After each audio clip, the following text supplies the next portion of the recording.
My name is Nora, and I was 31 years old when my mother told me, at the kitchen table where I had eaten breakfast for the first 18 years of my life, that I would be sitting with the distant cousins at my sister's wedding. Not the family section. Not the row behind the parents. The distant cousins. Table 14, as it turned out, in the far corner of a reception hall that I had personally contracted, permitted, and paid the deposit on 11 months earlier. What she actually said was, "You'll sit with the distant cousins.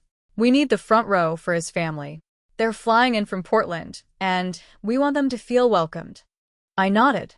I said that sounded fine. I picked up my coffee cup and looked out the window at the backyard, and I thought about the folder on my laptop at home, the one with 7 vendor contracts, all signed in my name, all with my billing information, all with cancellation and modification clauses I had read carefully and understood completely. I didn't say anything about that folder. Not then. What happened the following Saturday, when his family arrived from Portland and his mother opened a program that had my sister's name on the cover, but my financial fingerprints on every page, I could not have written it better if I'd tried. I grew up the kind of child who finished things. Not the kind who started them with noise and enthusiasm and the full attention of the room. That was my sister Petra.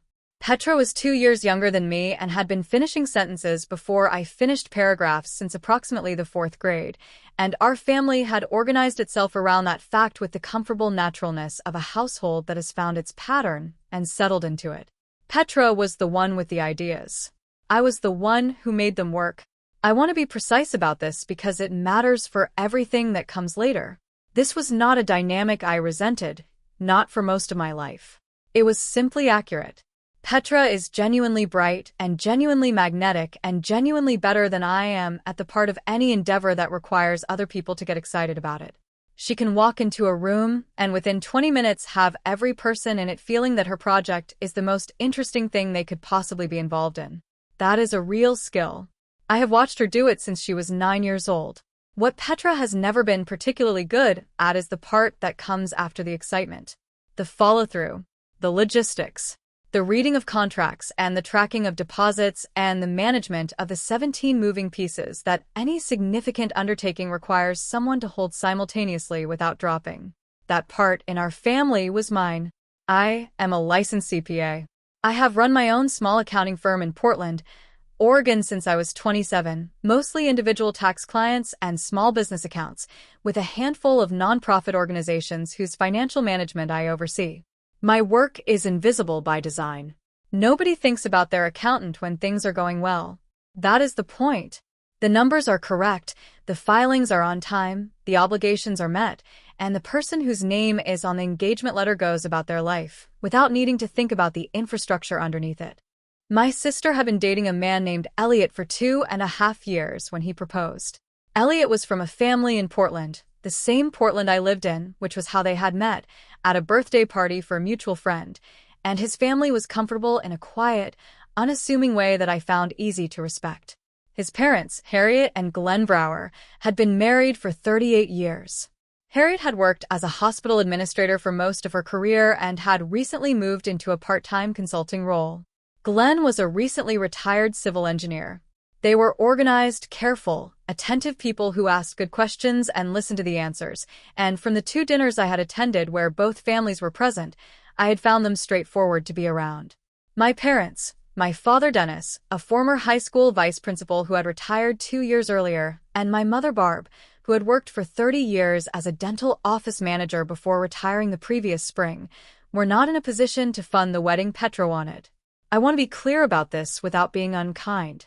My parents had built a stable, modest life. They had a house in Beaverton, largely paid off, and retirement accounts that would sustain them comfortably if they were careful.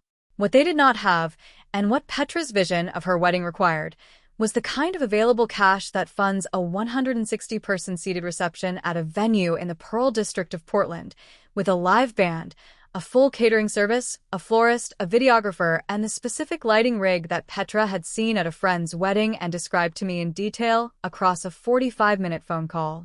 Elliot's family was contributing $20,000, which was generous and which covered the venue deposit and the first round of vendor retainers. My parents were contributing $8,000, which covered the photographer and part of the catering down payment. The remaining gap, which I calculated, without being asked, on the back of a notepad during a family dinner in which nobody had yet mentioned numbers, was somewhere between $30,000 and $40,000, depending on final vendor selections. My mother called me 3 days after that dinner. She did not begin with the number. She began with context.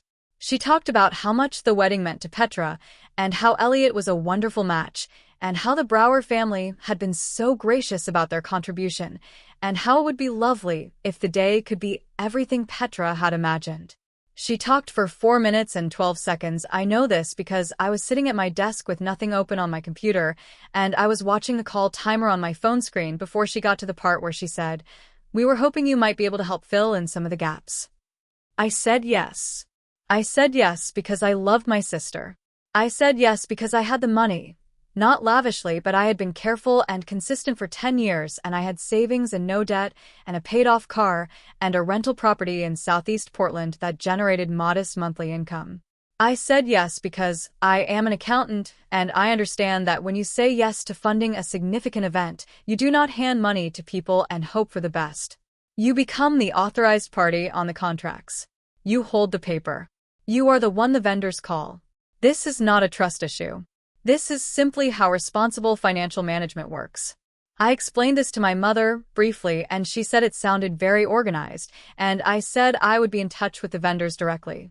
Over the next 11 months, I became, in every legal and practical sense, the infrastructure of my sister's wedding. I contracted with a venue, a converted warehouse event space in the Pearl District called the Halcyon, which had a main hall that held 200 and a built-in catering kitchen, and a loading dock that made vendor access straightforward. I negotiated a rate that came in $800 under their standard package by scheduling on a Saturday in late April rather than June, which Petra initially resisted and then accepted when I showed her the number. I signed the lease agreement. My name, Nora Callahan. Authorization holder. Billing contact, cancellation authority. I contracted with a catering company, a Portland operation called Larder and Company run by a woman named Bev who had a staff of 18 and a reputation that preceded her consistently. I attended 2 menu tastings with Petra and Elliot, took notes, communicated preferences back to Bev's coordinator, and signed the final service agreement for 160 guests at a per-head rate that, with the bar package and late evening service, came to $22,400. Authorization holder, Nora Callahan. I contracted with a florist, a studio in Northwest Portland called Foliage Works, run by a designer named Marcus who had done 3 weddings I had attended over the previous 5 years, and whose work I had watched closely enough to know he was worth what he charged. Contract total, $9,200. Signed, Nora Callahan. I contracted with a band, a 7-piece ensemble called the Evening Current that Elliot had specifically requested after seeing them at a colleague's wedding. Their rate for a 4-hour reception set with a cocktail hour came to $8,500. I negotiated a payment schedule and reviewed the performance cancellation clause with the attention I give to all performance contracts, which is considerable. Signed, Nora Callahan. I contracted with the lighting and sound company, the videographer, and the bakery that Petra had chosen for the cake. Each contract reviewed, each payment schedule confirmed, each cancellation clause noted in my master spreadsheet. Total vendor commitments under my name, $47,200. I sent my family a vendor summary document. It was 1 page. It listed every company, every contact name, every service description, every total, and every authorization holder. My name appeared in the authorization column 7 times. My father looked at it and said it was impressive. My mother said she didn't know how I kept track of everything. Petra said thank you and forwarded it to Elliot, who replied with a brief email saying it was incredibly helpful. Nobody asked what the authorization holder column meant in a practical sense. I did not explain it in those terms. It was in the document, and the document had been distributed, and that was sufficient. The person who understood it, without explanation, was my mother's father. My grandfather Elliot, not to be confused with my sister's Elliot, a coincidence that had produced low-grade family comedy for 2.5 years, was 74 years old and had spent his career as a contracts administrator for a large construction firm in the Portland metro area. He had retired at 68 and spent his days gardening and reading and attending his grandchildren's events with the specific quality of attention that people who have spent decades managing complex documents bring to everything: careful, unhurried, and precise. When I sent the vendor summary, Grandpa Elliot called me the following afternoon. "You've structured this well," he said. Thank you, I said. "You understand what you're holding?" Ida. A pause. "Good." And then, characteristically, "How's the cancellation window on the venue?" I told him. He made an approving sound and asked about the band's force majeure clause, which I also had the answer to, and after about 8 minutes of what was essentially a professional audit of my document, he said, "You're the only person in this family who reads the whole page," and moved on to asking about my rental property's vacancy rate. I smiled when I hung up. I always did, after calls with Grandpa Elliot. He would be at the wedding. He had already confirmed. The planning moved forward through the fall, through a cold Oregon winter, and into the early spring. Petra made decisions, and I executed them. The dress was chosen. The menu was finalized.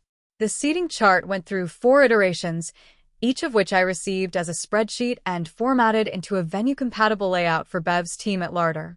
I paid invoices as they came due, keeping the master spreadsheet current. I attended vendor check-ins. I fielded emails. Through all of it, I operated on a quiet assumption that when the time came for the conversation about the wedding party and the family seating, I would be in the front section. I was not assuming a bridesmaid role. Petra had 3 close friends confirmed for that, and I had not been included in those early conversations, which I had not found surprising. But the family seating, the parents' row, or the row behind it, the section of chairs that communicates, in the visual grammar of wedding ceremonies, that this person is immediate family. I was immediate family. I was also, by any financial measure, the reason the event existed in the form it was taking. I was wrong to assume that those 2 facts were related in my family's planning. My mother raised the seating question on a Sunday afternoon in March, 5 weeks before the wedding. I had driven to my parents' house in Beaverton for what had been described as a family lunch. My parents, Petra, and me, the kind of gathering that happens naturally in the run-up to a major family event. Petra arrived 20 minutes after I did, which was standard. We ate. The food was good. My father talked about a documentary he was watching. My mother asked about my rental property. Petra described the alterations that were being made to her dress, and she used her hands when she talked about it, the way she always did when she was excited about something visual. It was after the dishes were cleared, and we were sitting with coffee, that my mother said, with a particular tone she uses for administrative matters, "We should talk about the seating for the ceremony." I set my cup down. She said the Brower family was flying in: Harriet and Glenn, Elliot's 2 brothers and their partners, an aunt and uncle, and several cousins. It was a substantial contingent, 11 people from Portland's east side and the surrounding area, and Harriet had mentioned, my mother said mentioned, in the deliberate way she uses when she means made clear, that it would mean a great deal to the family to have their relatives in the front rows on the groom's side. We thought, my mother said, and the "we" was doing considerable work in that sentence, that the front rows on the bride's side should be for Petra and Elliot's closest friends, and for the Brower family to see familiar faces across the aisle. I looked at her. "Where does that put me?" I said. My mother said, "You'll sit with the distant cousins. We need the front row for his family. They're flying in from Portland. Well, they're already in Portland, but they're making a special trip for the day, and we want them to feel welcomed. It's about making everyone feel included." I noted that the Browers were from Portland, as were most of the guests. I did not say this out loud. Petra looked at the table. Not at me, at the table. I watched her do it, and understood that this conversation had been rehearsed before I arrived, and that Petra's role in it was to be present but not required to speak. My father said, in the careful voice he used when he was not comfortable but had decided not to intervene, "It's just for the ceremony, Nora. The reception is everyone together." I said, "Which table am I at for the reception?" My mother said, "Table 14. It's a lovely table near the window." Table 14. In a room I had contracted, at a venue my name was on the lease for, at a reception catered by a company that had my billing information on file and would call me, not Petra, if anything needed to be adjusted. I said, "That sounds fine." My mother looked relieved in the specific way she looks relieved when a conversation she was braced for ends without the difficulties she anticipated. Petra glanced up from the table and gave me a small, careful smile that I recognized as gratitude mixed with something she didn't have a clean word for. My father looked at his coffee. I drove home an hour later through a gray Portland afternoon, and I did not make any calls and did not open any vendor documents. I made dinner. I watched 40 minutes of something on television that I don't remember. I went to bed. Monday morning, I went to work. I had a full client schedule, quarterly reviews for 2 small business accounts, a tax planning consultation for a nonprofit client, and a new client intake in the afternoon that ran long. I came home tired in the productive way and made eggs for dinner and ate at my kitchen table with a vendor summary open on my laptop, not because I was doing anything with it, but because I was reading it the way you read something familiar when you are settling into a decision. There was a great deal on that page that I could do within the cancellation and modification windows I had negotiated. I want to be honest about the shape of my thinking in those 5 weeks between the Sunday lunch and the wedding. I was not engineering anything. I was not building a sequence. I was doing something simpler. I was understanding, with the full clarity of someone who reads documents for a living, what my position actually was. My family had made a seating decision that communicated, in the visual grammar of the day, that I was peripheral. Table 14. Distant cousins. What my family had not done, what no one had done, in 11 months of planning, was ask me to transfer the contracts. Not once. My name had remained in the authorization column of every document because it had never occurred to anyone that the authorization column had practical significance beyond organizational tidiness. It had practical significance.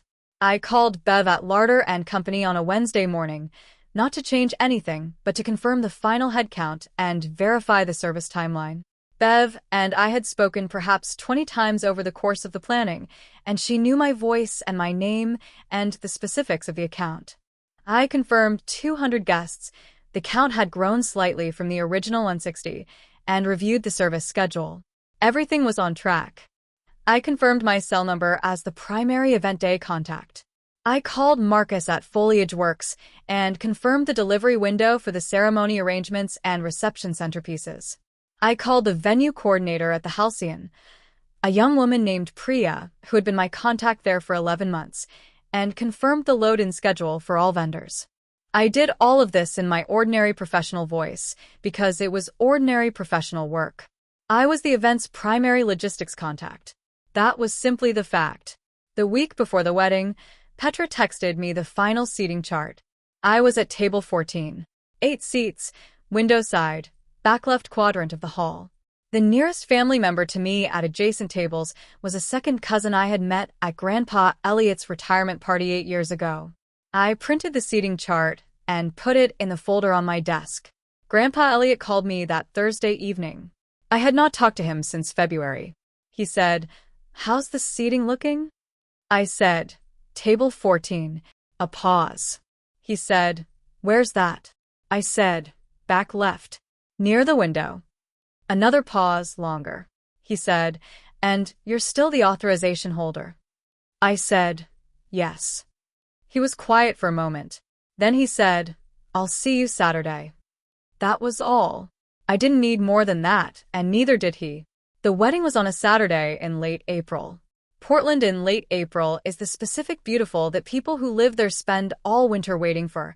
The air clear and light, the trees in full green, the sky occasionally deciding to be blue in a way that feels like a gift rather than an assumption. I drove to the Halcyon and arrived at 1:30, an hour before the ceremony.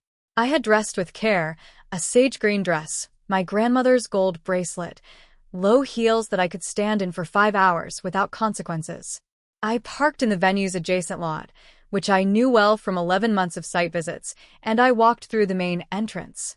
Priya was near the door with her event clipboard, and when she saw me she said, reflexively, "Nora, thank goodness. The band's load-in crew has a question about the speaker placement." She had been calling me with logistical questions for 11 months, and her first instinct on seeing me was to route a problem in my direction. Old habit. Good instinct. I said I'd take care of it and found the band's road manager near the stage area and sorted the speaker question in about 4 minutes. Then I went and found my seat. The ceremony space was the main hall with the chairs arranged in facing rows. The stage cleared for the ceremony arch. A floral installation Marcus had constructed in cream and pale peach and trailing greenery that was genuinely beautiful. The afternoon light came through the halcyon's high industrial windows and long, warm panels across the white chair covers. The distant cousin section was in the middle left block, rows 8 through 10 on the bride's side. I found my chair, settled in, and looked at the room filling around me. The Brower family arrived as a group, Harriet and Glenn in the lead, 2 adult sons and their partners, an aunt and uncle, for cousins who ranged from college age to early 30s. They moved to the front right rows with the organized ease of people who had been told where to go, and were following instructions. Harriet was a composed, straight-backed woman in her early 60s, wearing a dove-gray dress with a single strand of pearls. She moved the way people move when they are accustomed to rooms that have been organized around them without their needing to ask.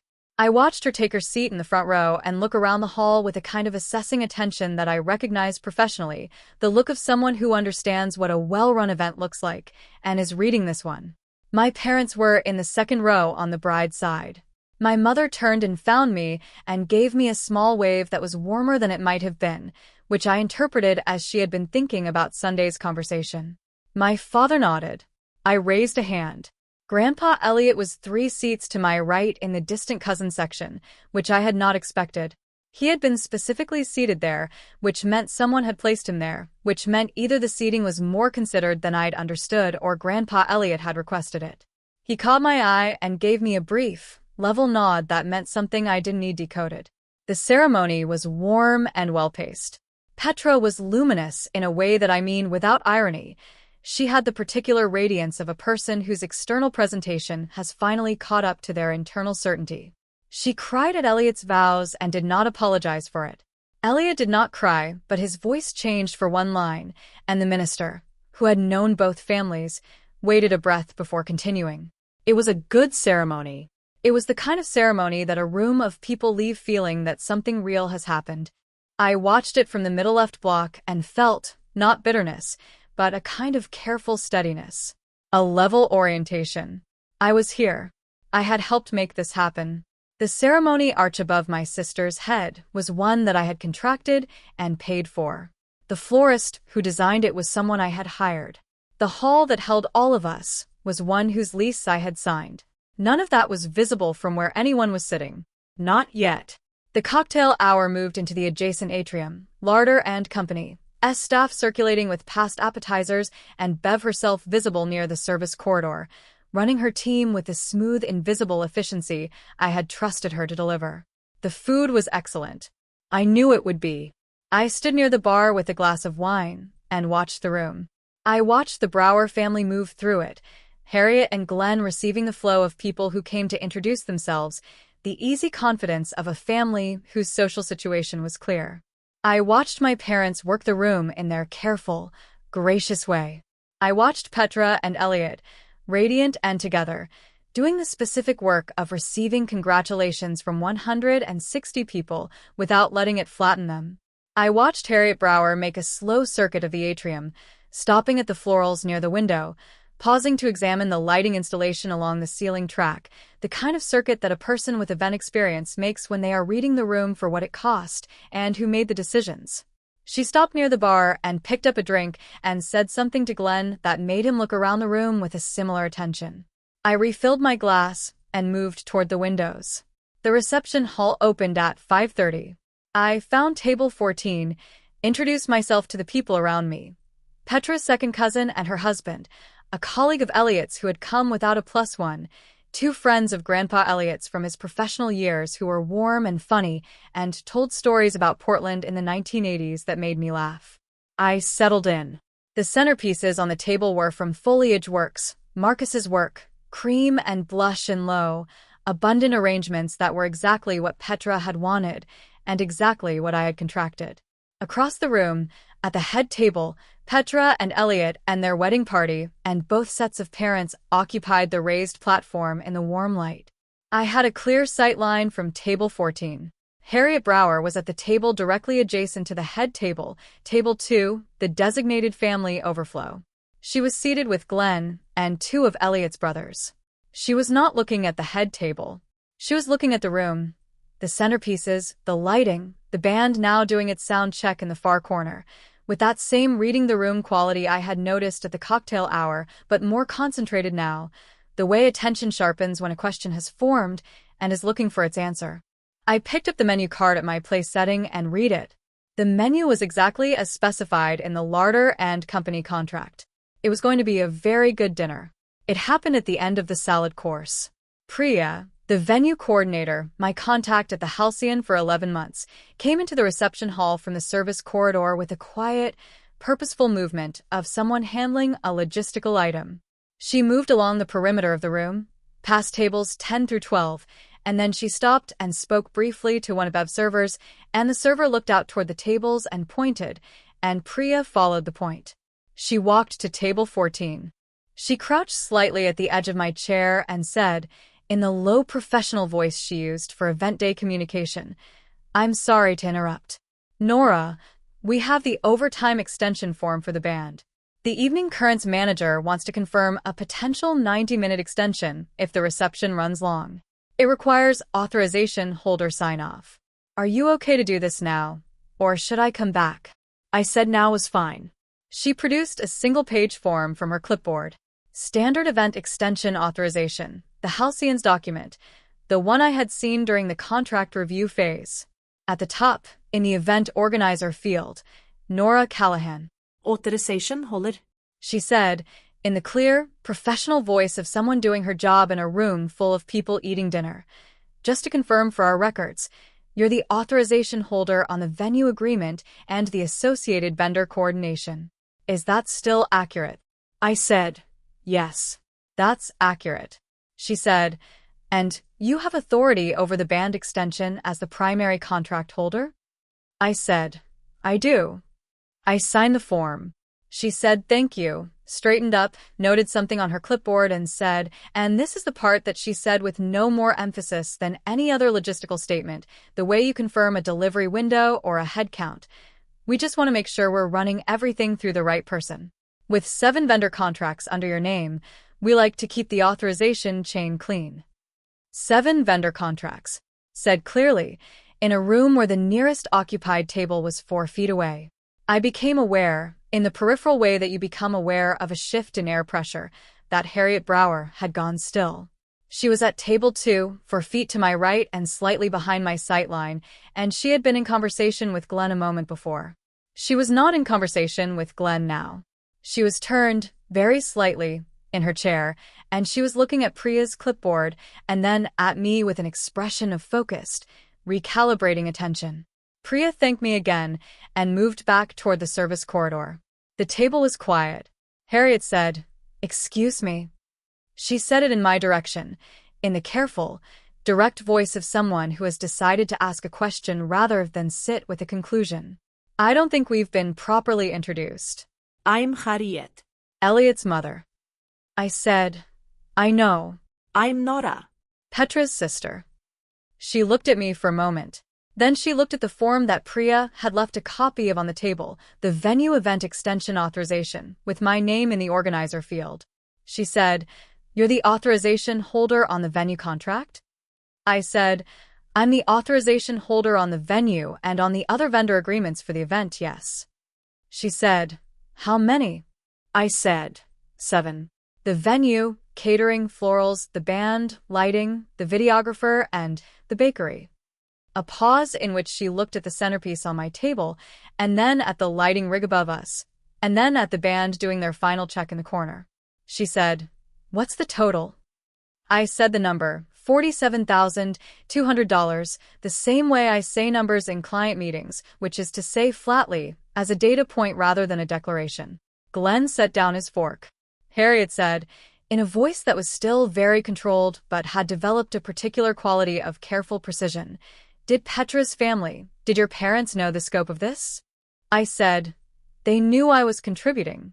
I sent a vendor summary document at the start of planning. My name was in the authorization column. Harriet said, "Did they read it?" It was not entirely a question. I said, "I don't know what they understood from it." Harriet looked at Glenn. Glenn picked up his wine glass and then set it back down. Something in the line of his jaw had shifted. Across the room, at the head table, my mother had turned slightly in her chair. I don't know what she had seen. Priya approaching my table, perhaps, or the quality of the conversation now in progress at table 2. But her face, from where I sat, had the specific, careful stillness of someone who is processing information from a distance and arriving at a question. Harriet said, in a lower voice, "Nora, you funded this event, and you're sitting at table 14. I said, "That's where I was seated, yes." Another pause. Something moved through Harriet's expression. Not anger, not exactly, but a kind of precise, professional reckoning with a situation that did not add up. She was a hospital administrator. She had spent 30 years managing complex institutional arrangements, and she understood, with the same instinct that Grandpa Elliot had understood it, what an authorization column means. She said, "I'd like to talk to Glenn for a moment." She turned to her husband, and they spoke in low voices for perhaps 30 seconds, and I could not hear what was said, but I watched Glenn's posture change as he listened, the particular straightening of someone receiving information that adjusts something they thought they understood. Then Harriet stood. She moved to the head table with the unhurried deliberateness of a woman who has reached a conclusion and is acting on it. She went to my mother's end of the table, bent slightly, and said something into my mother's ear. My mother's shoulders went rigid, not dramatically, not in a way that drew the room's attention. But I was watching, and I saw it, the particular involuntary stiffening of someone who has just heard something they were not prepared to hear, at a moment when they had no avenue for response. Harriet straightened and looked at my father, who had also turned to look at her. She said something brief to him. 2 sentences, perhaps 3, and then she looked across the room, directly at me, and gave me a small, composed nod. Then she went back to her seat. My father was looking at his plate. My mother was looking at the table. Grandpa Elliot, 3 seats to my right at table 14, had watched all of this. He reached for his wine glass and raised it very slightly in my direction, less than a toast, more than a gesture, an acknowledgement. I reached for my water glass. The band started their first set. I stayed through the first hour of dancing. I danced once with Grandpa Elliot, who moved with the careful dignity of a 74-year-old who had once been a good dancer and still remembered how, and who said nothing for the first half of the song and then said, quietly, "I put the vendor summary in a safe place when you sent it." I said, "I know you would have." He said, "Good document." I said, "Thank you." We finished the dance. He patted my hand when it ended and said he was going to find the dessert table. I danced once with Elliot, briefly, who held my hand with a warmth that was partly relief and partly the beginning of something more complicated. He said, "I heard what the table was about." I said, "It's fine, Elliot." He said, "It isn't, though." I said, "No. But you didn't know, and that matters." He nodded, and the song ended, and I went to find my coat. I said goodbye to Petra near the bar. She was warm and liquid with the specific happiness of a woman at her own wedding, and she hugged me for a long time and said into my shoulder, "Mom called me over during the first dance." A pause. Harriet talked to her. I said, "I know." Petra said, "Why didn't you tell me about all of it, the full number?" I said, "I sent the vendor summary." She was quiet for a moment against my shoulder. Then she said, "I didn't read it carefully." I said, "I know." She pulled back and looked at me. Her eyes were bright, not from tears exactly, but from the particular compression of someone who has just understood something they should have understood earlier. She said, "I'm sorry about table 14. I said, "Have a good night. You were beautiful today." I meant it. I found my coat, walked to my car, and drove home through the clear Portland evening. I was home by 9:45. I made chamomile tea, sat on my couch, and looked at nothing in particular for a while. The calls started Sunday morning. My mother called at 8:15. She had clearly been awake for some time. She did not begin with an apology. She began with a kind of careful reconstruction, the way people do when they are trying to understand how they arrived somewhere they did not intend to be. She said she had not understood that the authorization column meant what it meant. She said she had thought my name was there for organizational purposes. She said she had not done the math on the total. I said, "It was all in the document." She said, "I know." A pause. Harriet asked me, very directly, how we had arranged the funding. Nora, she was very clear that she found it inappropriate that you were at table 14. I said, "She would think that." My mother said, "She was right to think it." I said, "Yes." A long silence. Then my mother said, in the different, quieter voice she uses when she has put down the managing version of herself, "I should have seated you differently. I should have understood what you were doing, and I should have made sure you were treated accordingly." I said, "Yes." She said, "I'm sorry." I told her I believed her because I did. My father called an hour later. He was a man of few words about emotional matters, and what he said was, "Your grandfather told me, when I asked him. He said he'd understood the document from the start." A pause. I should have asked him what it meant. I said, "You could have asked me directly." He said, "I know. I'm sorry, Nora." I said, "I know, Dad." Petra called Sunday afternoon, sober now in the good way, the way that follows the high of a significant day.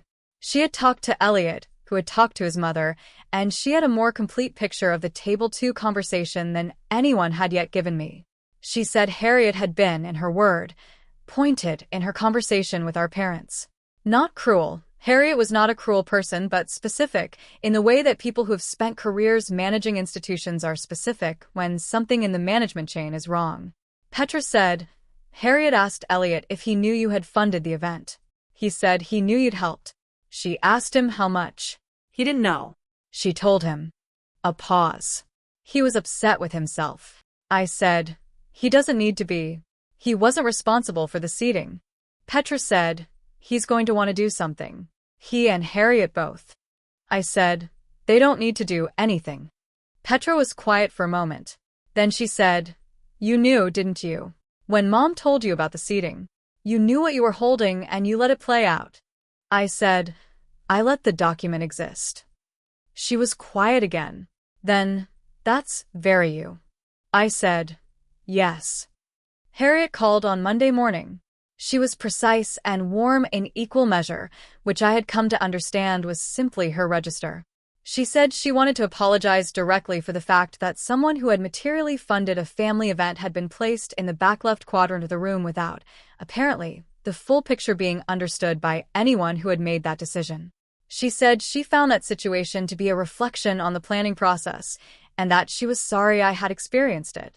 She also said, and she said it with the directness that I had come to find clarifying rather than blunt, that she and Glenn had been in conversation about a charitable foundation they were involved with that held an annual fundraising gala, and that the event coordinator they had been using for several years was retiring, and that if I had any interest in taking on event accounting and financial management for a nonprofit gala, she would like to introduce me to the foundation's director. I said I would be glad to have that conversation.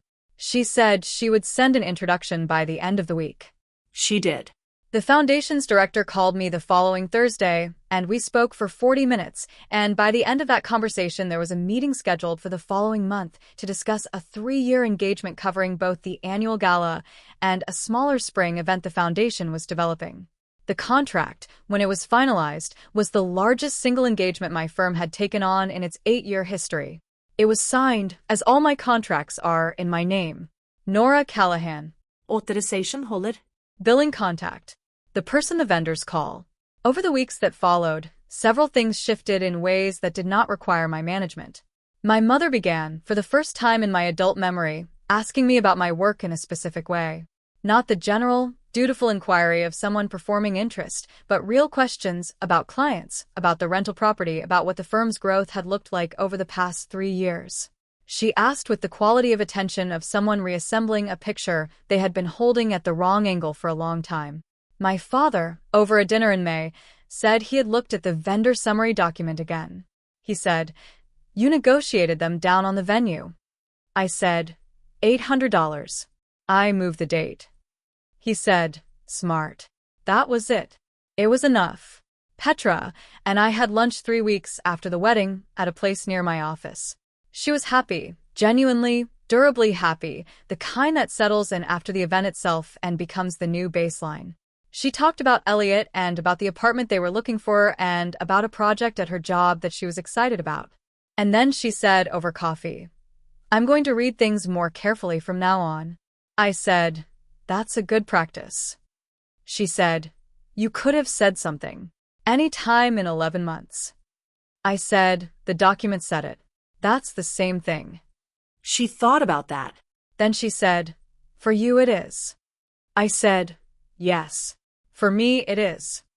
I've been asked, in the months since, whether I regret anything about how it unfolded, whether I would have done something differently, whether I should have said the number out loud earlier, at the kitchen table, when my mother told me I was sitting with the distant cousins. I've thought about that question seriously, and my honest answer is, the document existed. Every relevant fact was in the document. The document had been sent to everyone who needed it. The number was in the document. The authorization column was in the document. I am an accountant. I believe in documents. I believe that a clearly prepared record, distributed to the relevant parties, contains what it contains, and that what it contains is true whether or not anyone has read it carefully yet. The document doesn't need me to read it aloud to be accurate. It simply needs to be present when someone finally asks the right question. Harriet asked the right question. She asked it because she had the professional instinct to read what was in front of her, and because she had spent a career understanding that the name in the authorization column is not a formality. I didn't need to announce what I was holding. I simply needed to keep holding it. The record did the rest. That is the thing about building something carefully and keeping your name on it.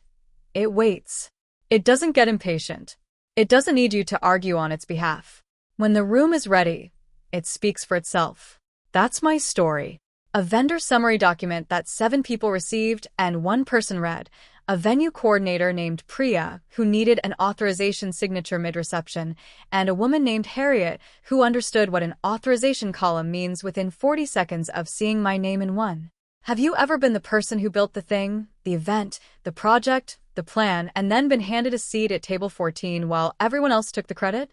Did you say something in the room, or did you let the paperwork find its own moment? Drop your answer in the comments. I read every one. Drop a comment, hit subscribe, and I'll see you in the next one.